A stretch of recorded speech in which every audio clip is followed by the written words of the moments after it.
오늘의 주요 뉴스입니다. 일상 회복의 핵심 지표인 위중증 환자가 475명으로 연일 최다를 기록하자 당국이 또다시 병상 확보 행정명령을 내렸습니다. 백신 이상 반응과 접종 인과성 기준을 마련할 코로나19 백신 안전성위원회도 출범했습니다. 오늘부터 6개월간 유류세 20% 인하가 적용됐습니다. 인하분이 즉각 반영된 알뜰 주유소와 직영 주유소는 기름을 넣으려는 차로 북적거렸지만 기존 재고로 인하폭이 적은 일반 주유소는 한산했습니다. 이재명 더불어민주당 대선 후보가 부울경 지역을 시작으로 2달간 민심 탐방 지역 순회에 나섰습니다. 미 윤석열 국민의힘 후보는 외신 기자들을 만나 한미, 한일 관계 등 외교 정책 비전을 제시했습니다. 진에어가 전산 장애로 오늘 첫 항공편부터 탑승이 지연되며 10시간 이상 마비 상태에 빠진 것으로 전해졌습니다. 주말 여행을 준비했던 탑승객들은 강하게 항의했습니다. 인터넷 중고거래 사이트에 요소수를 판다는 가짜 글을 올린 뒤 돈만 받아 가로챈 20대 사기 피해자가 처음으로 구속됐습니다. 요소수 판매 관련 사이버 사기 사례는 닷새 만에 116건이나 적발됐습니다. 내일은 한파에 강원 지역 스키장들은 수십 대의 제설기를 동원해 눈을 뿌리는 등 개장 준비가 한창입니다. 강원 평창 스키장들은 오늘 26일부터 다음 달 초까지 슬로프를 열고 스키어를 맞을 계획입니다.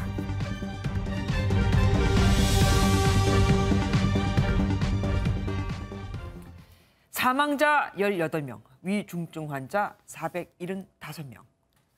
일상회복 시작 이후 가파르게 증가하는 이들 수치 때문에 일상회복 2단계 전환에 먹구름이 드리워지고 있습니다. 위중증 환자가 이대로 계속 늘면 의료 진료가 마비될 수 있다는 경고까지 나왔거든요. 당국은 일주일 만에 다시 병상 확보 행정명령을 내렸습니다. 첫 소식 정태진 기자가 보도합니다. 일상회복을 시작한 지 2주가 채 되지 않았는데 위중증 환자는 사흘째 최다 기록을 이어가고 있습니다. 위중증 환자가 늘면 당장 급해지는 건 병상과 의료진입니다. 전국 중환자 병상 가동률은 58.8%로 아직 여유가 있지만 수도권은 턱 밑까지 온 상황입니다. 특히 서울의 중환자 병상 가동률은 일상회복 조치를 중단하는 비상계획 발동 기준인 75%를 넘어섰습니다.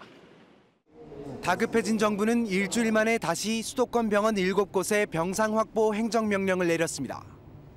수도권 준중병상은 기존 행정명령 402 병상에 더해 454 병상이 확충될 것으로 보입니다. 하지만 의료 인력 부족은 해소되지 않고 있습니다. 50% 정도 환자가 더 증가하면 그 다음에는 일시적인 마비 내지는 진료에 엄청난 차질이 올 거다. 방역당국은 상황 악화를 예상하면서도 지금 비상조치 여부를 언급하는 것은 적절치 않다고 밝혔습니다.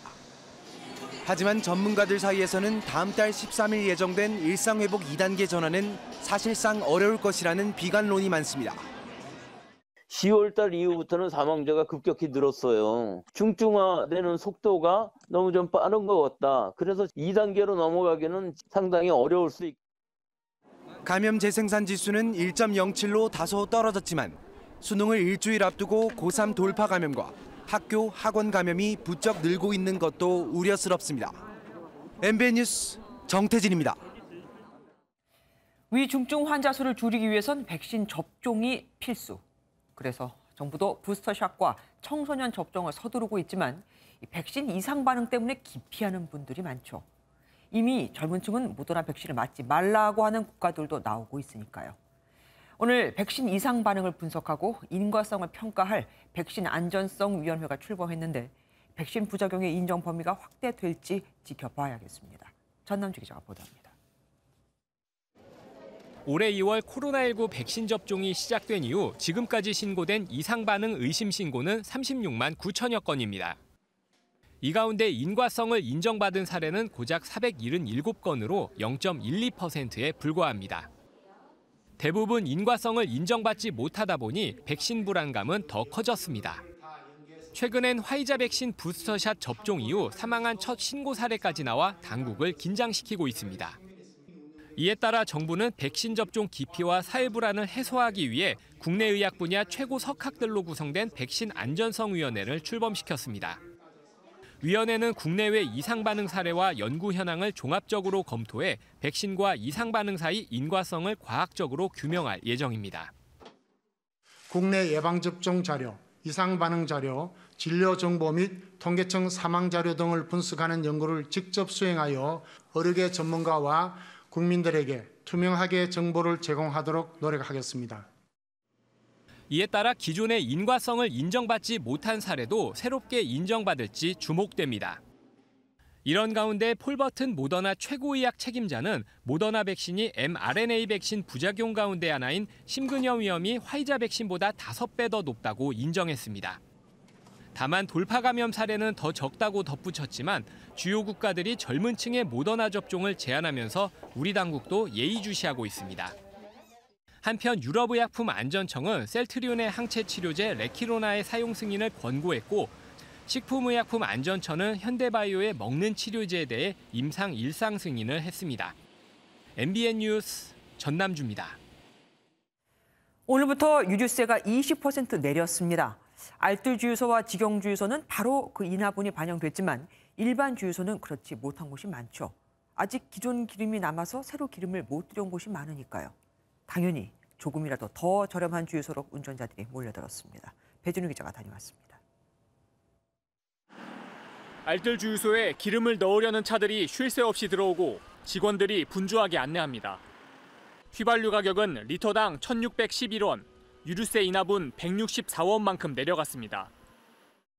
알뜰 주유소엔 인하된 가격에 기름을 넣으려는 운전자들의 발길이 이어졌습니다.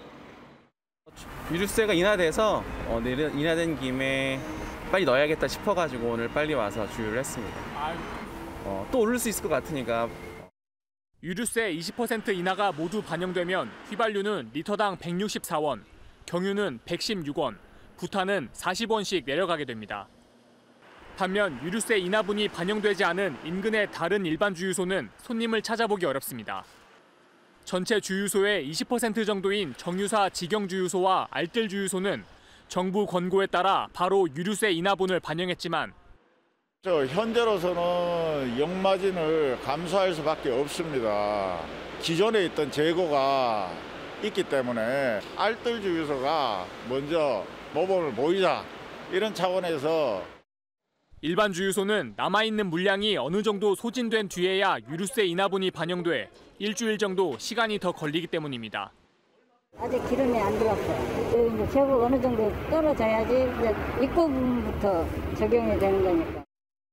가장 싼 주유소를 찾아보는 유가정보 사이트 오피넷은 최저가 주유소를 찾으려는 이용자들이 몰려 한때 접속이 지연되기도 했습니다. MBN 뉴스 배준우입니다. 정부가 어제 요소수는 이제부터 주유소에서만 살 수 있다고 했죠. 그런데 소비자들이 구입을 못하고 있습니다. 정작 이 주유소가 판매할 요소수를 구하지 못하고 있거든요. 이런데도 정부는 연일 요소 수천 톤을 구했다며 홍보하고 있습니다. 필요한 건 당장 오늘 넣을 요소수인데 말입니다. 박기영 기자가 취재했습니다. 군이 요소수 비축분 20만 리터를 주요 항만 인근 주유소에 공급한 지 만 하루가 지난 시간. 요소수를 구매하려는 차량 행렬이 계속 이어지고 있는데요. 군부대에서 지급한 850톤가량의 요소수도 하루 만에 바닥을 드러내고 있습니다. 비슷한 시간 인천 항만의 다른 주유소. 화물기사들의 문의가 이어지는데 요소수는 품절 상태입니다. 정부가 요소수 긴급수급 조정 조치를 시행하며 주유소를 판매처로 지정했지만 요소수를 구해놓은 곳은 많지 않습니다. 정부에서는 주유소 가면 요소수를 구할 수 있다고 하는데 가보면 구할 수가 없어서 난감한 입장입니다. 기사들한테 엄청나게 지금 피해를 보고 있습니다. 물건이 없는 주유소 측도 난감하긴 마찬가지입니다. 어떤 터미널이나 싸우고 가서 자기들이 안 파냐 그런 경우가 되게 많아요. 이렇게 하지 말고 문제에도 보면 보내버리라고 그렇게 얼굴 안 긁혀도 되고. 주유소 협회 측은 정부가 공급 대책 없이 주유소에 책임을 지웠다며 불만입니다. 소비자분들은 주유소에 가면 좀 있는 줄 알고 오셨다가 항해하시고 돌아가시는 상황이어서 주유소에 대한 공급 대책도 없이 그냥 주유소가 판매한다 이렇게 발표를 하는 건 좀. 정부는 요소수를 만들 요소 수입량을 연일 홍보하고 있지만 실제 요소수를 공급할 거점 주유소 120곳의 명단은 내놓지 않고 있습니다. MBN 뉴스 박규원입니다. 정치권 소식입니다. 이재명 더불어민주당 대선 후보가 이른바 조건부 특검을 언급한 뒤 여야의 신경전이 가열되고 있습니다. 더불어민주당은 수사가 먼저라며 발을 살짝 뺐고 국민의힘은 당장 하자며 밀어붙이고 있거든요. 수사팀을 임명하고 수사를 마무리하기까지 시간이 꽤 걸리니까 사실 지금 시동을 걸더라도 대선 전에 수사가 끝나는 건 거의 불가능합니다. 안보람 기자가 보도합니다. 미진한 점이 있거나 의문이 남는다면 특검 형식이든 어떤 이 발언 이후 대장동 특검에 대한 더불어민주당 기류가 달라지는가 싶었지만 아니었습니다. 피하지 않겠다면서도 검찰 수사를 전제로 내세워 사실상 선을 그었습니다. 현재 진행되고 있는 철저한 검찰 수사를 그리고 공수처 수사를 다시 한번 강조하는 것으로 이해하고 있습니다. 단 한 번도 검찰 수사 없이 특검이 된 적이 없습니다. 국민의힘은 하루빨리 시작해야 한다고 주장했습니다. 특검법 협상을 위해 민주당에 만나자고 했지만 답이 없다며 이중 플레이라고 압박했습니다. 후보자는 앞에서 특검을 도입하자는 말을 하면서 국민 여론의 간을 보고 있고 그러면서 당은 뒤에서 특검을 저지하는 이중 플레이 작전이 아니라고 한다면 지체 없이 여야가 만나 특검. 실제 원내 수석을 통해 물밑 협상이 오가고는 있지만 민주당 한병도 수석은 특검과 관련해 지금 이 시기에 만날 필요성을 못 느끼겠다고 못 박았습니다. 여야 간 큰 입장차만 확인된 가운데 특검을 둘러싼 진전 없는 입씨름. 당분간 계속될 전망입니다. MBN 뉴스 안보람입니다. 이재명 더불어민주당 대선 후보는 오늘부터 8주간 전국을 순회합니다. 매주 타는 민생버스, 줄여서 메타버스를 타고 다니며 청년 민심을 공략한다고 하는데 시작은 부산, 울산 지역입니다. 김문영 기자가 현장에 다녀왔습니다. 더불어민주당 이재명 대선 후보와 송영길 상임선대위원장이 한쪽 무릎을 꿇고 앉습니다. 잘 듣고 이 후보는 질책을 달게 받겠다며 부족한 부분은 철저히 채워나가겠다고 다짐했습니다. 낮은 자세로 정말 현장에서 우리 국민들의 일상의 목소리를 경청하도록 노력하겠습니다. 정치가 필요한 것을 하는 것이 아니라 국민이 필요한 것을 정치가 대신해 내겠습니다. 버스 내부는 스튜디오 형태로 꾸몄는데 차박용 차량으로 캠핑도 하며 이 자리에 2030 세대를 초청해 교감의 폭을 넓히겠다는 구상입니다. 오늘은 울산 전통시장을 찾고 청년들의 민심을 다독인 이재명 후보.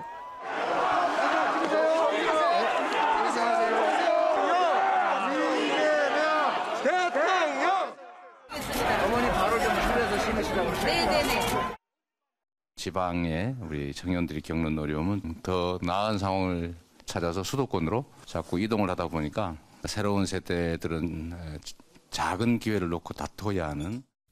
세 번째 공약으로는 기본 데이터를 소진해도 최소한의 메신저와 공공서비스, 즉 KTX 예매와 전자결제 등은 이용토록 한다는 전국민 안심 데이터 도입을 약속했고 이어 부산과 경남의 시민들을 만나 맞춤형 대책을 발굴할 예정입니다. 앞으로 8주 동안의 여정에서 이 후보는 민심 투어로 실용적인 공약을 약속하며 자신의 장점인 정책 추진력을 극대화하는 데 집중할 것으로 보입니다. MBN 뉴스 김문영입니다. 윤석열 국민의힘 후보는 외신 기자들과 만나 대북 관계와 한일, 한중 관계에 대한 입장을 설명했습니다.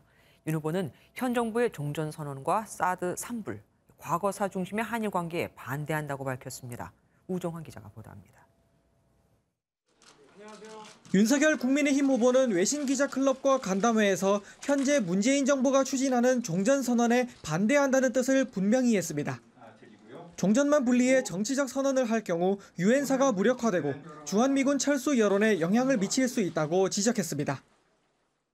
정전 관리 체제인 유엔사가 무력화되기가 쉽고 또 유엔사의 일본 후방 기지 역시 무력화되기가 쉽기 때문에 비상 상황이 발생했을 때 대한민국의 안보에 중대한 문제가 생길 수가 있고 북핵 위험에 대한 대응 차원에서 일명 사드 산불 정책 역시 폐기할 수 있다고 설명했습니다. 이 문재인 정부의 산불 정책이라는 것은 중국과 맺은 어떤 협정도 아니고 약속도 아니고 문재인 정부의 그냥 입장에 불과한 것입니다. 나아가 안보 상황에 따라 업그레이드할 수도 있는 거라며 사드 추가 배치도 고려할 수 있다고 밝혔습니다. 한일 관계에 대한 질문에는 현 정부가 국내 정치에 이용하는 바람에 사실상 한일 관계가 망가져 있다며 김대중 오부치 선언을 계승해 관계를 회복하겠다고 말했습니다. 양국의 이익에 부합하게 협력 발전해 나간다면은 과거사 문제에 대해서도 우리나라 국민이 수용할 만한 정도의 또 일본 정부와 국민들의 입장이 나오지 않겠느냐. 이를 두고 이재명 더불어민주당 후보는 우경화된 일본에 한마디도 못하면서 정부 비판에 DJ의 업적을 언급했다고 비판했습니다. 윤 후보는 애초에 김대중 전 대통령 때처럼 한일 협력이 잘 이루어졌다면 일본이 급격한 우경화로 가지도 않았을 거라고 반박했습니다. MBN 뉴스 우종환입니다. 더불어민주당은 김혜경 씨 이송 당시 아내 손을 잡고 옆을 지킨 이재명 후보의 CCTV와 진료 기록을 공개했습니다.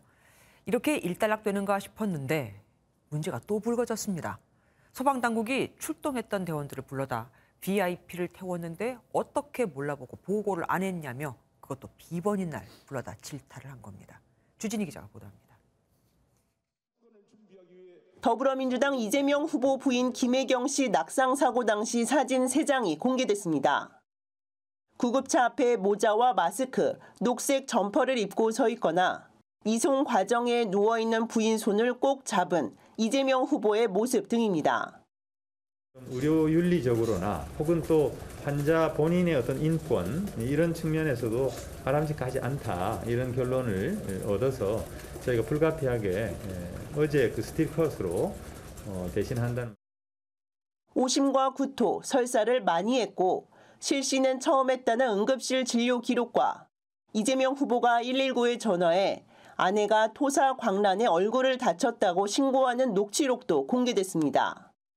전날부터 반복하시다가 체내에 수분 손실이 되면서 탈수 증상이 일시적으로 오면서 잠시 이렇게 의식 소실이 있지 않았을까. 열상도 쓰러지시면서 아마 부딪힌 것으로. 민주당이 김혜경 씨 낙상 사고를 둘러싸고 적극 대응하면서 일단락되려는 가운데 이번에는 소방 측 대응이 구설에 올랐습니다. 야간 근무하면서 김혜경 씨 이송을 담당했던 구급 대원들을 퇴근 후에 다시 불러 매뉴얼에도 없는 VIP 이송 보고를 따로 안 했다며 몇 시간이나 조사와 질타를 했다는 의혹이 제기된 겁니다. 매뉴얼 자체가 없어요. 구두로는 보고할 수 있잖아요. VIP 인사에 대해서 뭐 매뉴얼이라든지 그런 건 없습니다. 그럼. 이 소식을 접한 이재명 후보는 SNS에 제가 본 젊은 구급대원 3명은 훌륭했다며 질책할 것이 아니라 격려해달라는 글을 올리며 수습에 나섰습니다. MBN 뉴스 주진입니다. 김종인 전 비상대책위원장이 윤석열 선대위 논란과 관련해 전권을 가지면 뭐하냐라고 했지만 허수아비 노릇은 할 수 없다고 밝혔습니다. 사실상 전권을 요구한 것으로 봐야겠죠. 사람을 너무 챙기다 보면 과거 박근혜 전 대통령의 문고리 3인방 같은 일이 재현될 수 있다고도 말했습니다. 신지우 기자가 보도합니다. 국민의힘 선대위 구성을 앞두고 김종인 전 비대위원장이 목표를 달성하려면 주변 사람들이 동조해줘야 한다며 사실상 전권을 요구했습니다. 김 전 비대위원장은 윤 후보가 과거 정치인에 둘러싸여 있다며 혁신적 선대위 구성의 필요성을 강조했습니다. 그래서 내가 무슨 허수아비 노릇은 할 수 없잖아. 주변의 사람들이 거기에 같이 동조해서 따라올 수 있지 않을 것 같으면은 그런 사람이 모르고 가요. 이준석 국민의힘 대표는 김 전 비대위원장이 원톱 지휘권을 원할 것이라며 힘을 실었습니다. 김종인 없어도 이긴다라는 거. 오히려 그런 말들은 지금 시점에 과한 얘기가 아닌가. 윤석열 캠프에서 거론되는 김병준 전 비대위원장에 대해선 후보로부터 이야기를 듣지 못했고 그럴 경우 김종인 전 비대위원장이 합류하지 않을 것이라고 못을 박았습니다.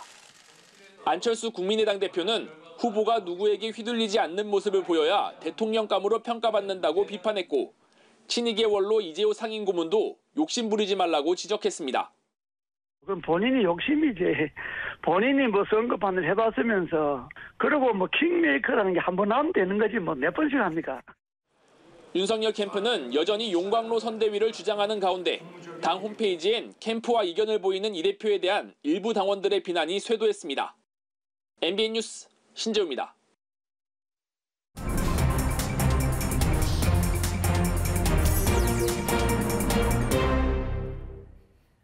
오늘 있었던 정치권 뒷이야기 알아보는 정치톡톡 시간입니다. 정치부 노태현 기자와 함께합니다. 노 기자, 오늘 여야 대선 후보들이 미국 상원의원하고 동아시아 태평양 차관보라고 했죠. 이분들을 잇따라 만났던데 분위기는 어땠습니까? 네, 먼저 이 민주당 당사에서 존 오소프 상원의원 등 방한당을 만난 건 민주당 이재명 대선 후보였습니다. 네. 이 후보는 미국 덕분에 한국 전쟁에서 이겼고 지금은 경제 선진국으로 성장했다며 감사를 표했습니다. 그러면서도 한반도 분단에는 가스라 테프트 협약이라는 역사적 사건이 있었다고 지적했습니다. 들어보시죠. 일본에 한국이 합병된 이유는 미국이 가스라 테프트 협약을 통해서 승인을 했기 때문이고 결국 그게 나중에는 분단도 역시. 지금 언급한 가스라 테프트 조약이 뭐죠? 네, 1905년으로 먼저 돌아가 보겠습니다. 네. 러일 전쟁에서 승리한 일본은 당시 미국과 협상에 나섰습니다. 미국은 필리핀에 대해, 일본은 한국에 대해 보호권을 상호간 인정한 게 바로 가스라 테프트 협약입니다. 네. 이 후보는 오소프 의원이 한국 역사에 조예가 깊다는 점을 감안해 이 부분을 거론했다고 말했고, 오소프 의원은 한미동맹이 중요하다는 점을 깨달았다고 답했습니다. 국민의힘은 이에 대해 외교적 결례라고 비판했습니다. 반미 감정을 미국 상원 대표단에게 설교하듯 스스럼 없이 드러내는 태도 역시 경악하지 않을 수 없습니다. 그러면 이 후보는 면담 분위기가 이제 절했고 윤 후보는 어땠습니까? 네, 윤 후보와 미국 상원 대표단의 만남은 비교적 화기애애했습니다. 하지만 민주당의 좌석 배치에 대한 비판은 나왔는데요. 여기 사진을 먼저 보시겠습니다. 윤석열 후보를 가운데 두고 좌측에는 크리튼 브링크 미국 국무부 동아태 차관보 등 방한단이 앉아 있고 맞은편엔 국민의힘 의원들이 앉아 있습니다. 네. 반면 민주당은 이재명 후보와 미 상원 대표단이 마주보는 모습인데요. 이 후보의 수행실장인 한준호 민주당 의원은 SNS를 통해 이 후보가 같은 눈높이에서 맞이한 반면 윤 후보는 상석에 앉았다고 비꼬았습니다. 다만 외교부 1차관 출신 국민의힘 조태용 의원은 이 후보의 모습은 해외 정상이 방문했을 때 청와대에서 확대 정상회담을 하는 것과 같다며 잘못된 의전이라고 반박했습니다. 앞서 코로나19 환자가 위중증 환자가 또 최다를 기록했다고 전해드렸습니다. 그래서 이 문제가 더 불거지고 있어요. 김부겸 총리의 회식 논란이요. 네, 김부겸 총리는 지난 6일 서울 삼청동의 총리 공간에서 대학교 동기 등 10명과 오찬을 가진 게 뒤늦게 알려졌었죠. 모두 11명이 모여서 10명까지인 사적 모임 제한 인원을 초과한 건데 오늘 방역수칙 위반에 대해 사과했습니다. 뭐라 사과의 말씀을 드려야 할지 모르겠습니다. 철저하게 저 자신부터 다시 살펴보겠다는 약속을 드립니다. 네, 그러면서 김 총리는 당시 상황에 대해 예정에 없이 함께 온 친구 부인을 그냥 돌아가라고 할 수가 없어서 동석을 했던 것이라고 설명했습니다. 그리고 마지막으로 여쭐게요. 국회 예결위에서 또 가족범죄단 얘기가 나왔습니다. 이건 누가 말을 한 겁니까? 네, 우선 오늘 국회 예산결산특별위원회 전체회의에서 나온 얘기입니다. 네. 또 대선 후보 비방전이 벌어졌는데 먼저 포문을 연 건 더불어민주당 정태호 의원이었습니다. 저희 당 의원님들이 예결위 회의 질의에서 가족 사기단, 가족 범죄단 이렇게 얘기를 했는데 그게 마치 무슨 잘못된 발언인 것처럼. 네, 앞서 나왔던 가족 범죄단이라는 단어가 또 등장한 건데요. 윤석열 후보 배우자 김건희 씨가 연루된 도이치모터스 주가 조작 의혹 사건을 언급하며 도이치모터스 권오수 회장과 김 씨는 누가 봐도 경제 공동체로 의심된다고 비판했습니다. 네. 하지만 이에 대해 국민의힘도 가만히 있지는 않았는데요. 함께 보시겠습니다. 윤석열 후보 한 사람만 타켓으로 해서 엄청난 노력들을 지금 하고 있는, 저희들도 이재명 후보에 대한 녹취록이라든지 문제가 되고 있는 사실들도 얼마든지 여기서. 네, 이 발언은 이 후보의 과거 형과 형수와 관련된 일화를 언급한 겁니다. 이어 이재명 후보 배임 혐의에 대한 특정 감사를 감사원에 요구하거나 고위공직자 수사처를 윤수처로 언급하며 김진욱 공수처장을 질타하는 일도 있었습니다. 네, 그래서 이준석 대표가 이런 얘기를 한 거군요. 본부장 얘기를 했으니까 그러니까 본부장이 본인, 부인 그리고 장모 얘기 우리도 가만히 있지 않겠다 그 얘기를 한 거군요. 알겠습니다. 여기까지 듣겠습니다. 노태원 기자와 함께했습니다. 오늘 진에어를 이용하려던 승객들은 공항에 발이 꽁꽁 묶여버렸습니다. 전산망 장애로 첫 비행기부터 탑승 수속이 늦어지며 여객기가 줄줄이 지연이 된 건데 주말 여행을 다 날려버렸다며 승객들이 거세게 항의했습니다. 장명훈 기자가 현장 취재했습니다. 김포공항 국내선 출발장 진에어 탑승 수속대 앞에 탑승객들이 줄지어 서 있습니다. 출발 예정 시간이 훌쩍 넘었지만 탑승권도 받지 못한 고객들은 답답함을 토로합니다. 지금 거의 1시간째 계속 서 있는데요. 빨리 좀 진행이 완료됐으면 여행 일정이 지금 다 정해져 있고 가족여행이어서 다 모일 예정인데. 상황은 제주공항도 마찬가지. 늘어나는 대기 시간에 참다 못한 승객들의 불만이 이곳저곳에서 터져나옵니다. 지금 계속 기다리고 있는데 이제 빨리빨리 안 해주니까 좀 그냥 짜증나고 답답해서. 난리통이 벌어진 건 아침 6시 반쯤 발생한 진에어의 전산망 장애 때문입니다. 온라인 여객 시스템이 오류가 나면서 이렇게 직원 대면 창구에서만 탑승 수속이 진행되고 있습니다. 인터넷과 모바일을 이용한 예매와 발권이 중단됐고 탑승권과 수화물표를 직원이 수기로 작성해주는 일까지 벌어졌습니다. 사태 발생 약 10시간 만인 낮 5시쯤 복구가 완료됐지만 여객기 42편이 1시간 이상 지연됐고 15편이 결항됐습니다. 그게 저희가 직접 하는 게 아니고 운영사가 따로 있는데 운영사가 운영하는 해외 서버에 문제가 생겼답니다. 진에어 측은 피해 승객 보상에 대해선 소비자 분쟁 해결 기준에 따르겠다는 입장입니다. MBN 뉴스 장명훈입니다.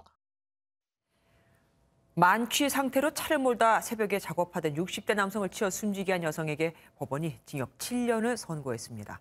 유족들은 가해자는 7년 뒤에도 살아갈 날이 많지만 잃어버린 가족은 다시는 돌아올 수 없다며 재판 결과에 아쉬움을 나타냈습니다. 김민영 기자가 보도합니다. 소방대원들이 차량의 불길을 다급히 끕니다. 지난 5월 30대 여성 운전자 A씨가 만취 상태에서 몰던 벤츠 차량입니다. 시속 148km로 공사장으로 돌진해 새벽에 작업 중이던 60대 노동자가 현장에서 숨졌습니다. 당시 A씨의 혈중 알코올 농도는 0.188%로 면허 취소 수준이었습니다. A씨는 음주운전 사고를 가중처벌하는 이른바 윤창호법으로 구속돼 재판에 넘겨졌습니다. 피해자하고 유족들에게 할 말 있습니까? 검찰은 A씨가 과거에도 음주운전으로 벌금형을 받은 전력 등을 고려해 징역 12년을 선고해달라고 요청했습니다. 1심 재판부는 피고인이 유족에게 용서받지 못한 점 등을 들어 징역 7년을 선고했습니다. 재판부는 피해자와 가족들이 받았을 충격과 고통을 헤아릴 수 없다며 A씨가 음주운전 전력도 있어 엄중한 처벌이 불가피하다고 설명했습니다. 다만 고의인 살인죄와 달리 치사죄는 과실범죄라며 치사죄의 양형 기준은 징역 4년 이상 8년 이하라고 설명했습니다. 앞서 A씨는 재판이 시작된 이후 선고 직전까지 총 17차례 반성문을 제출했습니다. 유족은 A씨가 반성문은 여러 번 썼지만 한 번도 직접 진정성 있는 사과를 한 적이 없다고 엄벌에 처해줄 것을 호소했습니다. MBN 뉴스 김민영입니다.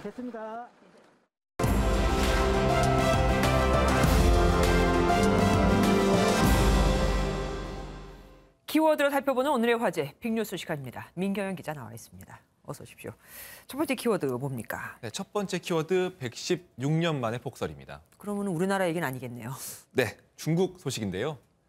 중국 북동부, 쉽게 얘기해서 만주 지역 그리고 내몽골 자치구까지 116년 만에 폭설이 내렸다고 합니다. 영상 보시는 것처럼 기차가 눈을 헤치면서 앞으로 가기도 하고 도시 모든 지역이 지금 하얗게 눈으로 덮여 있죠. 네. 내몽골에는 46시간 연속 눈이 오기도 했고 일부 산간 지방에는 눈이 1m 넘게 쌓이는 등 지역 전체가 마비됐다고 합니다. 그러니까 철로가 없는데 기차가 가는 그런 모습으로 보여요. 네. 사고가 많고 또 피해도 심각했을 것 같습니다. 네, 정확한 피해 규모가 아직 집계조차 되지 않은 상황인데요. 퉁라오라는 도시 한 곳에서만 한 명이 숨지고 15,000명이 각종 피해를 입었다고 합니다. 예. 하얼빈에서는 72만 가구가 정전돼 추위에 떨어야 했습니다. 예. 더 큰 피해가 없어야 할 텐데요. 두 번째 키워드 보겠습니다. 두 번째는 앞하고 완전히 분위기가 다른 것 같아요. 네, 두 번째 키워드 돌아온 카니발, 바로 독일 소식입니다. 예. 독일 쾰른시의 쾰른 카니발, 우리에게는 흔히 세계 3대 사육제로 잘 알려져 있죠. 매년 11월 11일부터 약 3개월간 열리는 축제인데 작년에는 코로나19 여파로 열리지 않았다가 올해는 현지 시각으로 어제 개막했다고 합니다. 축제를 지금 사흘이 아니라 3개월을 한다고요? 네, 맞습니다. 네, 11월 11일 11시 11분 딱 이때 열리는 시가 행진을 시작으로 과자와 장미꽃을 거리에 뿌린다든지 야외 파티를 연다든지 다양한 행사들이 3개월간 이어집니다. 이게 지금 역사가 200년이 넘은 축제거든요. 네. 과거에는 최대 100만 명까지 참가할 정도로 초대형 축제였습니다. 잠깐만요. 100만 명이요? 코로나19 상황이 아직 다 진정된 게 아니지 않습니까? 괜찮은 거예요? 네, 현지 시각으로 어제 독일에서 나온 코로나19 확진자가 5만 명이 살짝 넘습니다. 5만 명이요? 네, 지금 이게 독일 사상 최대 수치인데 네. 독일 연방정부가 지금 방역 강화 방안까지 고심 중입니다. 지금 이런 상황에서 축제를 한다니까 당연히 걱정이 나올 수밖에 없죠. 쾰른시는 일단 예방접종을 받지 않은 사람은 축제에 참가할 수 없다는 조치를 밝혔고 이제 참여 규모가 3분의 1 정도로 줄어들 거라고 예측하긴 했지만 많은 사람이 첫날부터 마스크도 끼지 않고 축제에 참여하는 등 위험한 상황인 건 확실합니다. 계속해서 걱정되는 일뿐입니다. 어디 훈훈한 소식은 없습니까? 네, 다음 키워드 보시면 훈훈한 소식이 있는데 네. 열기구 타고 3,637m. 네. 네, 이건 독일의 바로 옆 국가죠. 프랑스의 이야기입니다. 화면에 보시는 것처럼 공중에 떠 있는 열기구 꼭대기 위에 서서 엄지를 들어올린 저 남성의 이름 바로 레미 오브라드인데요. 저 높이가 지금 3,637m입니다. 높이 올라가 있군요. 자신이 지난 2020년 2월에 기록한 1,217m보다 한참 높은 높이죠. 오브라드 씨는 18살의 비행기 조종사가 된 프랑스 최연소 조종사로 알려져 있습니다. 보기만 해도 아찔합니다. 근데 저게 왜 훈훈한 소식입니까? 네, 아까 오브라도 씨가 올라간 높이가 3,637m라고 말씀을 드렸잖아요. 네네. 근데 아까 들고 있는 거에도 그 숫자가 쓰여 있는 것 같던데요? 네, 그 숫자가 높이이기도 하지만 바로 전화번호입니다.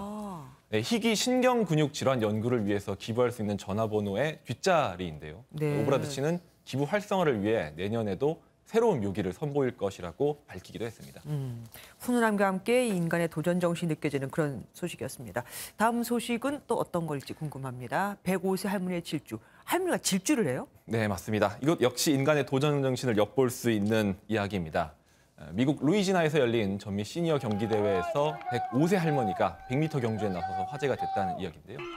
1분 2초의 기록으로 당당히 금메달을 차지한 이 여성의 이름은 줄리아 호킨스입니다. 과거에도 여러 차례 육상 경기에 나와서 나이를 무색하게 하는 경기력을 선보이면서 미국에서는 이미 허리케인 호킨스라는 별명으로 유명하다고 합니다. 경기가 끝난 뒤에도 1분 내에서 들어오지 못해서 아쉽다는 여유로운 농담까지 던지는 등 정말 나이는 숫자에 불과하다는 것을 온몸으로 보여줬습니다. Joey, how did it feel? Wonderful. I'm so happy. 저보다 빠르신 것 같아요. 마지막 키워드 보겠습니다. 간통 남녀 책찍질. 오늘은 감동적인 소식도 있고 그런데 이번에 또 무서운 소식 다양하게 준비하셨습니다. 네, 이건 인도네시아에서 벌어진 일인데요. 네. 우리나라에서는 없어졌죠. 간통죄로 잡힌 두 남녀가 태형, 그러니까 채찍질을 각각 17대씩 맞았다는 이야기입니다. 인도네시아에는 아직 태형이 남아있나 보죠? 네, 인도네시아 전체는 아니고요. 영상에서 보이시는 이 지역이 바로 수마트라의 아체라는 지역인데 이곳은 이제 이슬람 원리주의를 따르고 종교 법원이 있어서 이곳에서만 태형이 이루어집니다. 네. 간통이나 음주, 도박 같은 이제 이슬람 교리에 반하는 범죄에 대해서만 주로 태형이 선고된다고 하네요. 예. 그러면 다른 나라의 태형하고 비교했을 때 좀 어떻습니까? 강도가 조금 낮다라고 할 수 있겠습니다. 네, 태형이 아직 남아있는 나라가 아시는 것처럼 싱가포르, 말레이시아, 중동 국가 등 이제 33개 국가가 있는데 일부 국가에서는 이제 한 번 칠 때마다 살점이 떨어져 나갈 정도로 세게 때리기도 하는데 이번 영상에서 보이시는 태형은 그 정도까지는 아니죠. 네. 사실 고통을 주기보다는 수치심을 준다는 목적이 더 커서 다른 국가에 비해서는 그 강도가 조금 낮다고 합니다. 그래도 맞으면 아프긴 할 거 아니에요. 아픔이 클지 망신스러움이 더 클지는 모르겠습니다. 여기까지 듣겠습니다. 민경현 기자 함께했습니다. 어제 저녁 충남 공주에 있는 양돈장에서 큰 불이 났습니다. 화재 2시간 만에 불길은 잡혔지만 돼지 1,400여 마리가 폐사했습니다. 김병현 기자가 보도합니다. 양돈장 입구로 소방차가 줄줄이 들어갑니다. 시뻘건 불길과 검은 연기에 주민들이 몰려들기 시작합니다. 충남 공주의 한 양돈장에서 큰 불이 났습니다. 화재 발생 직후 외국인 근로자가 소화기로 자체 진화에 나섰지만 불길을 잡기에는 역부족이었습니다. 보온하느라고 등이 켜지는 게 있는데 불이 붙어가지고 떨어져 버려요. 과열돼가지고. 소방당국은 화재 진압을 위해 소방 인력 60여 명과 장비 17대를 투입했습니다. 돈사가 이렇게 화재에 취약한 샌드위치 패널로 지어져 불길은 삽시간에 번졌습니다. 불은 돈사 12개 동 가운데 4개 동을 완전히 태우고서야 2시간 만에 진화됐는데 키우던 돼지 1,400여 마리가 폐사했습니다. 소방당국은 CCTV 확인 결과 분만동에서 첫 발화가 시작된 것으로 추정하고 있습니다. 안에까지 이제 다 완전 진화가 되어야 재발화가 일어나지 않아서 잔화 정리가 조금 오래 걸린 거고요. 경찰과 소방당국은 합동 감식을 통해 정확한 화재 원인과 피해 규모를 조사할 예정입니다. MBN 뉴스 김영현입니다. 요소수 대란을 틈타 사기 범죄가 급증하고 있습니다. 인터넷에서 요소수를 판다고 꿰어 돈만 가로챈 사례가 닷새 동안에만 116건이나 적발된 건데 춘천에서는 20대 사기범이 처음으로 구속되기도 했습니다. 정정 기자가 보도합니다. 요소수를 팔거나 구한다는 글이 인터넷 중고거래 게시판을 도배했습니다. 그런데 이런 온라인 사이트를 통해 요소수를 구하려다 사기를 당했다는 사람이 한둘이 아닙니다. 요소수 2통을 판다기에 10만 원을 입금했다가 돈만 떼인 피해자는 분통을 터뜨립니다. 한 30박스 정도를 사진을 찍어서 보내주셨고요. 자기가 쓰려고 사는 건데 판매하는 거라고 믿으셔도 된다고 하셔서 카톡도 아예 안 보시고 연락도 없으시죠? 강원 춘천에서는 요소수를 팔겠다며 사기 행각을 벌인 29살 남성이 구속됐습니다. 요소수가 필요한 사람의 다급함을 이용해 돈만 가로챈 겁니다. 이거 35만 원이에요. 예, 네 통 35만 원. 그러니까 물건을 안 보내준 거죠. 물건 없었지. 경찰청이 최근 닷새 동안 적발한 요소수 판매 관련 사이버 사기 사건은 116건이나 됩니다. 정부는 긴급 수급 조정 조치를 통해 차량용 요소수를 제3자에게 재판매할 수 없도록 규정해 중고 거래를 사실상 금지시켰습니다. MBN 뉴스 정주영입니다. 민주노총이 내일 오후 서울에서 진행하기로 한 전국 노동자 대회와 관련해 경찰이 집결 단계부터 차단하겠다는 방침을 세웠습니다. 경찰은 내일 서울 세종대로를 비롯한 도심권과 여의도권을 중심으로 임시 검문소를 설치하고 집회 상황에 따라 일부 버스와 지하철 무정차 통과 등도 검토할 계획입니다. 더불어민주당이 1인당 50만 원씩 재난지원금을 지급하겠다며 25조 원이 넘는 증액안을 내놓았다가 철회했습니다. 하지만 10조 원 정도는 필요하다는 입장이라 야당과 정부가 다 반발하고 있습니다. 백길종 기자가 보도합니다.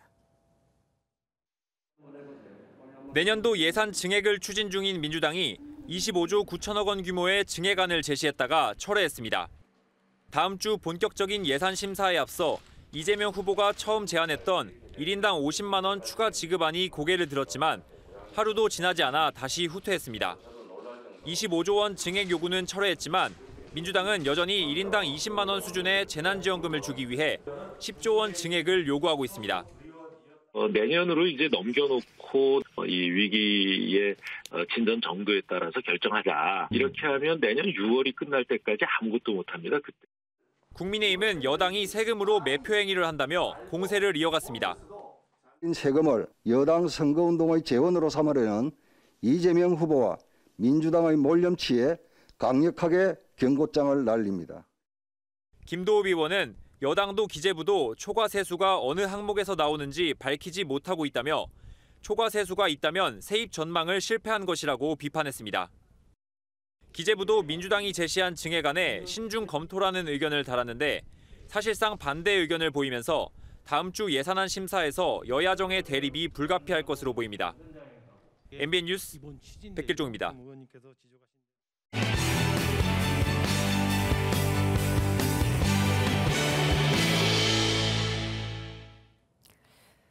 코로나19 이후 일상 회복이 시작됐지만 우리 사회 곳곳엔 아직 상처가 남아있죠. 다 함께 일상 회복, 아직 남겨진 상처. 기획보도 세 번째는 코로나19로 급증한 일회용품 쓰레기와 이를 줄이려는 일상의 실천을 담아봤습니다. 이상주 기자입니다. 하나둘 무심코 사용하고 버리는 플라스틱이 모여 거대한 산을 이뤘습니다. 직원들이 쉴 새 없이 분류 작업을 하며 플라스틱을 치우지만 하루 100톤씩 들어오는 속도를 감당하지 못합니다. 코로나19 위생에 대한 우려가 커지면서 플라스틱 사용이 크게 늘었습니다. 보통 5톤 정도의 트럭이 쉴 새 없이 플라스틱을 쏟아내고 가는데 하루 차량만 400대. 작년에만 생산된 포장과 배달 용기가 21억 개입니다. 코로나19 전인 2019년에 비해 지난해 플라스틱 쓰레기는 19%, 일회용품 쓰레기는 25% 급증했습니다. 코로나 전과 비교해서 수원시 관내 플라스틱 발생량은 하루 평균 10톤에서 15톤 정도 증가한 상황입니다. 이른 아침 다회용 컵을 실은 트럭이 각지로 출발합니다. 매일 아침 30여 곳에서 수거하는 플라스틱 컵이 10,000개. 이들은 모여 세척과 살균 과정을 거쳐 다시 소비자에게 갑니다. 최근 3개월간 이런 다회용기 사용으로 80만 개의 일회용 플라스틱 컵을 줄였습니다. 다회용기, 재사용 문화라고 하는 그런 워딩 자체가 없었는데 이 코로나 시대 1년 사이에 다회용이라는 인식 자체가 굉장히 많이 빨리 바뀐 것 같고 내년 목표는 50만 개의 일회용품을 좀 줄이는 걸로. 하루 600~700명이 이용하는 이 커피숍에는 일회용 컵이 없습니다. 대신 이렇게 컵을 살균 소독해서 재사용할 수 있게 하고 있습니다.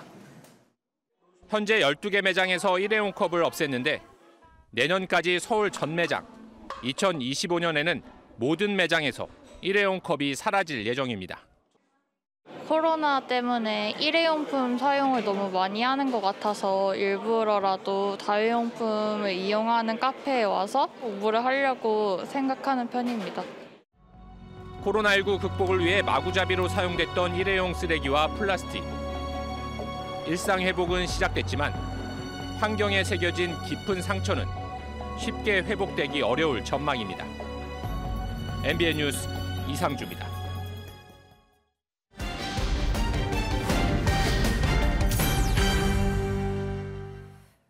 당나무 껍질로 만드는 우리나라 전통 한지.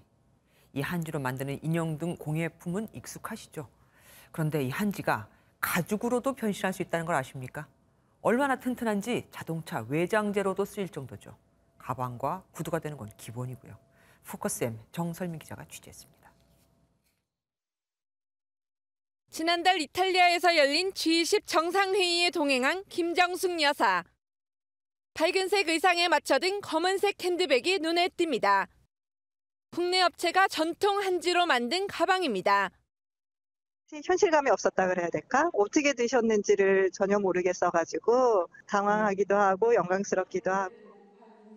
동물의 희생 없이 좋은 가방을 만들겠다는 취지가 공감을 받으면서 품절 사태가 벌어졌습니다. 한지 가방의 원단을 만든 업체도 관심이 쏟아지고 있습니다. 전통 한지에 자연 섬유인 레이온을 덧대 한지 가죽을 만들게 되는데요. 겉보기에는 동물 가죽과 거의 차이가 없습니다. 6년의 노력 끝에 물에 젖어도 찢어지지 않고 스크래치에도 강한 한지 가죽을 만들어냈습니다. 가방과 신발뿐 아니라 소파와 자동차 내장재에도 활용될 예정입니다. 한지라는 소재가 당나무를 갖고 사용을 하기 때문에 이 당나무만이 가지고 있는 유일한 기능이 있습니다. 자연 항균, 자연 소치. 패션쇼 무대에서도 한지로 만든 의상이 시선을 사로잡았습니다. 전주 지역의 전통 한지가 세련되고 현대적인 옷으로 다시 태어났습니다. 드라이를 안 해도 다 다시 걸어놓으면 이게 원단이 살아나서 굉장히 새로 만든 옷 같은 그런 느낌을 받는. 전통 한지의 변신이 전 세계의 주목을 받고 있습니다. 포커스 M이었습니다.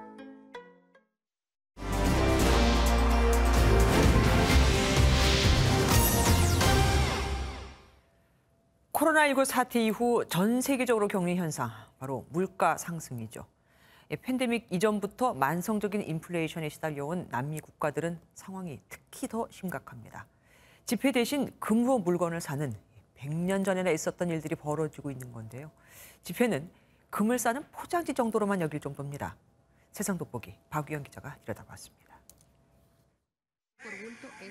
베네수엘라 남부 도시의 한 식료품 가게. 점원이 계산대 위에 놓인 저울을 작동시키고 가격을 말하자 손님이 지폐를 건넵니다. 그런데 지폐로 계산하는 게 아니라 지폐를 펼쳐 안에 든 금조각을 꺼냅니다. 살인적인 인플레이션으로 가치가 추락한 법정화폐 대신 금이나 달러 등이 지급 수단이 된 겁니다. 국제통화기금 IMF가 추정한 베네수엘라의 올해 연간 물가 상승률은 무려 2,700%나 됩니다.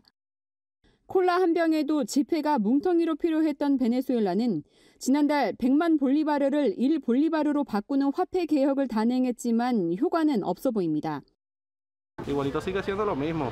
6 ceros menos, 10, 20, lo que le quiten va a seguir siendo lo mismo y el dólar igualito. 코로나19 대응 실패에 최악의 가뭄까지 겹친 브라질도 고공행진하는 물가와 실업률 상승으로 신음하고 있습니다. Mais frango, é carne, mas mais frango. E tá aumentando também. Que R$10 vinha muita coisa, agora vem uns 3, 4 pedaços. Horrível. Muito ruim. Muito ruim mesmo. 1년 새 30% 넘게 폭등한 전기 가스비와 25%나 뛴 육류값은 2천만 명에 달하는 서민을 생활고로 밀어넣었습니다. 10년 전 냉장고를 살 돈으로 지금은 티셔츠 한 장을 겨우 손에 쥔다는 아르헨티나. 정부가 강제로 생필품 가격을 묶어놨지만 50%를 넘나드는 초인플레이션은 아르헨티나 경제의 발목을 잡는 화약고와 같습니다. Si me preguntan, para mí no creo nada. No creo en que digan que congelan precios cuidados, precios congelados. Mentira, no creo en nada de eso. 최근 아르헨티나에선 동으로 만든 묘비 수백 개와 동상이 사라지는 일도 벌어졌습니다. 극심한 경제난에 동판을 훔쳐 내다 팔려는 범죄가 끊이지 않는 겁니다. 남미를 대혼돈으로 몰아넣은 인플레이션. 이제 세계 경제 회복을 좌우하는 주요 변수로 꼽히고 있습니다. 지금까지 세상 돋보기였습니다.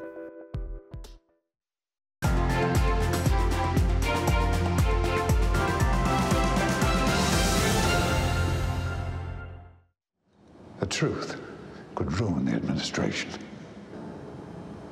You put out the right story, the public will scream.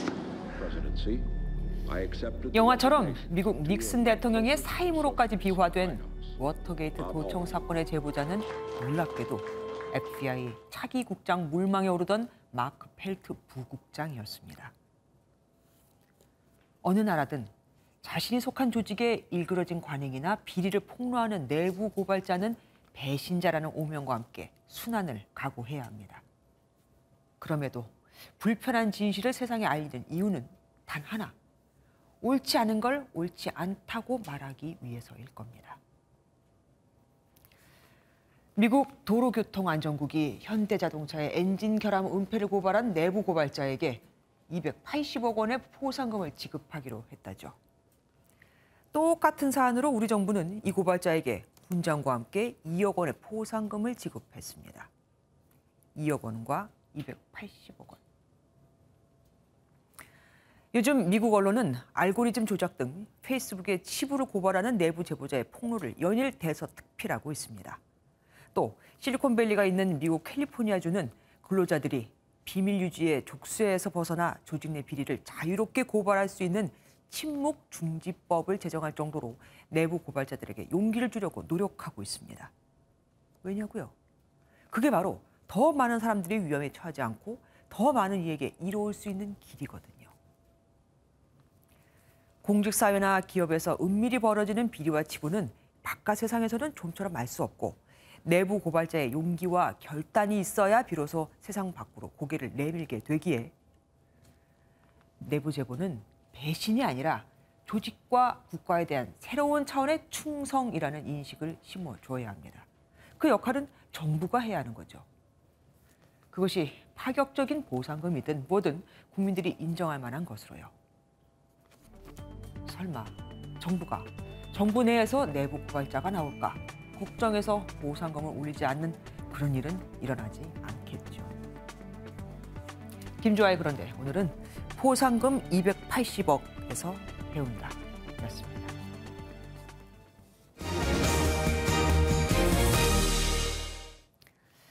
갑자기 추워진 날씨가 반가운 곳이 있습니다. 지난해 코로나로 운영난을 겪은 스키장들입니다. 기온이 영하권으로 떨어지면서 강원 지역 스키장들이 개장 준비에 들어갔습니다. 장진철 기자입니다. 어둠이 내려앉은 강원 평창 발왕산 자락의 스키장. 제설기에서 뿜어져 나온 하얀 가루들이 슬로프 곳곳을 눈밭으로 만들었습니다. 전국에서 가장 먼저 문을 여는 강원 평창 지역 스키장들은 이처럼 일제히 제설기를 가동하며 본격적인 개장 준비에 나섰습니다. 최저 기온이 영하 4도까지 떨어진 어제 새벽부터 이 일대 스키장들이 눈을 만들기 시작한 겁니다. 슬로프에 1m 넘게 눈이 쌓여야 하는데 앞으로 기상 여건이 관건입니다. 평창 지역 스키장들은 26일부터 다음 달 초까지 줄줄이 슬로프를 열고 스키어들을 맞을 계획입니다. 코로나19로 인해서 많은 분들이 지쳐 있는데 스키장에 오셔가지고 가족과 연인과 즐거운 추억을 많이 만드시기 바랍니다. 방역 관련 철저한 준비를 지금 시행하고 있습니다. 스키장 주변 스키 대여점들도 손님 맞이 준비에 돌입했습니다. 지난해 코로나로 휴장이 반복되며 손님이 크게 줄어 최악의 한 해를 보낸 상인들. 올해는 위드 코로나 시행에 큰 기대를 걸고 있습니다. 작년에 이제 집합금지 돼갖고 문을 닫은 상태에서 영업을 했었으니까 작년에 굉장히 어려웠죠. 그래도 희망을 갖고 있죠. 한편 이번 주 내내 기승을 부리던 때이른 추위는 내일 낮부터 풀려 남부지방은 한낮 기온이 16도까지 오르겠습니다. 당분간 평년 기온보다 높은 포근한 날씨가 이어지겠습니다. MBN 뉴스 장진철입니다. 술을 마시면 성충동 성향이 높아지는 고위험 보호관찰 대상자가 음주 제한 명령을 여러 차례 어겼다가 현행범으로 결국 체포됐습니다. 이 보호관찰 대상자는 범죄 전력만 17차례 달하는 것으로 알려졌습니다. 강세훈 기자입니다. 자정이 넘은 시각 한 남성이 술에 취해 거리를 배회합니다. 잠시 뒤 보호관찰관 여러 명에게 에워싸여 긴급 체포됩니다. 체포된 남성은 30대 김모 씨. 성범죄를 저질러 전자발찌 부착과 함께 음주 제한 명령이 내려졌는데 여러 차례 이를 어긴 것으로 알려졌습니다. 김 씨가 체포된 곳은 전북 군산의 한 유흥주점 밀집 지역입니다. 김 씨는 2번의 성범죄를 비롯해 절도와 폭행 등 범죄 전력만 17차례나 되는 것으로 전해졌습니다. 특히 야간 외출 금지 명령을 어긴 것도 모자라 이를 지도한 보호관찰관을 폭행하기도 했습니다. 네. 나와. 네. 올라와. 또 최근엔 보호관찰소에 불을 지르겠다고 협박하기도 한 것으로 알려졌습니다. 보호관찰소는 김 씨가 술을 마시면 성충동 성향이 심해져 재범 우려가 높다고 밝혔습니다. 법원에서 0.05% 이상의 음주 제한 명령이 부과된 대상자임에도 야간에 음주 후에 거리를 배회하거나 본인의 행선지를 거짓 진술하는 등 보호관찰소는 김 씨에 대해 구속영장을 신청했습니다. MBN 뉴스 강세훈입니다. 지난달 수입 물가가 1년 전보다 35% 넘게 오르며 13년 만에 가장 큰 상승폭을 기록했습니다. 수입 물가가 오르면 생산 물가가 오르고 그럼 당연히 소비자 물가도 오르게 되겠죠. 우린 이미 지난달 소비자 물가 상승률이 3%를 넘었는데 어쩌죠? 손기준 기자가 보도합니다. 한국은행이 발표한 10월 수입 물가 지수는 130.43으로 6개월 연속 올랐습니다. 지난해 같은 달보다 무려 35.8%나 상승한 수치인데 2008년 10월 이후 13년 만에 가장 큰 상승폭입니다. 수입 물가 상승은 원유, 석탄을 비롯한 원자재와 여기서 생산되는 제품들의 국제 가격 상승 때문입니다. 우리가 가장 많이 수입하는 두바이유의 경우 한 달 사이 12.4% 올랐습니다. 수입 물가 급등은 국내 소비자 물가에도 영향을 줄 것으로 보입니다. 통상적으로 한 6개월 정도 시차를 두고 국내 물가에 영향을 미치게 됩니다. 국내 유류세 인하랑 상충이 되면서 소비자 물가에 전부 다 반영되지는 않고요. 지난달 소비자 물가는 1년 전과 비교했을 때 3.2% 올라 10년 만에 3%대로 올라간 상황. 이주열 한국은행 총재도 소비자 물가의 상승이 당분간 계속될 거라고 언급한 만큼 물가 불안이 더 심해질 가능성이 큽니다. 세계적인 물류난과 원자재 부족 현상도 여전해 올겨울 인플레이션 공포도 점점 더 커질 것으로 보입니다. MB 뉴스 송기준입니다. 아이언맨 윤성빈을 대표로 하는 우리 봅슬레이 스켈레톤 대표팀이 베이징 올림픽 출전권 획득을 위해 월드컵이 열리는 오스트리아로 출발했습니다. 2개의 금메달을 따고 싶다며 파이팅을 외치고 떠난 우리 선수들 핫클립에서 만나보시죠.